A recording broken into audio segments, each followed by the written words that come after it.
বড় খবর, big breaking news. ভোটের মাত্র দুদিন আগেই সুকান্ত মজুমদারের হাত ধরে তৃণমূল ছেড়ে বিজেপিতে যোগ দিলেন শতাধিক কর্মী।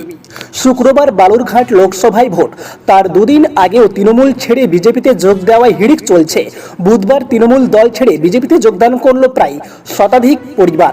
এদিন বালুরঘাটে বিজেপির জেলা কার্যালয়ে একটি অনুষ্ঠানের মধ্য দিয়ে বিজেপিতে যোগদানকারীদের হাতে দলীয় পতাকা তুলে দেন বিজেপির রাজ্য সভাপতি তথা বিজেপি প্রার্থী সুকান্ত মজুমদার।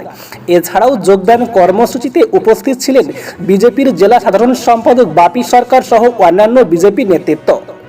এদিন মূলত তপন ব্লক একাধিক পরিবার তৃণমূল ছেড়ে বিজেপিতে যোগদান করে। এই ব্লকের 70টি পরিবার যোগ দেয়। অন্যদিকে বালুরঘাট শহরের একাধিক নতুন ভোটার বিজেপিতে যোগদান করছে। জানা গিয়েছে এই এলাকায় 40 জন নতুন ভোটার বিজেপিতে যোগ দিয়েছে। তাদের পরিবারের সদস্যরা অন্যান্য দলের সমর্থক ছিলেন। এদিন লোকসভা নির্বাচনের শেষ প্রচারের শেষ দিন কুশমন্ডি ও হরিরামপুরের বেশ কয়েকটি এলাকায় হুটখোলা গাড়িতে নির্বাচনের শেষ প্রচার করলেন বিজেপির প্রার্থী সুকান্ত মজুমদার। প্রচার শেষে তিনি গঙ্গারামপুর মহকুমা আদালতে আইনজীবীদের সঙ্গে জনসংযোগ করেন। বিজেপিতে যোগদান করার পর এক যোগদানকারী বলেন, আমরা 10 নম্বর মালঞ্চা গ্রাম পঞ্চায়েত থেকে তৃণমূল ছেড়ে বিজেপিতে যোগদান করলাম, কারণ তৃণমূলে থাকাকালীন শুধু দুর্নীতি দেখছি, তাই দুর্নীতি মুক্ত করতে আজ বিজেপিতে আসলাম।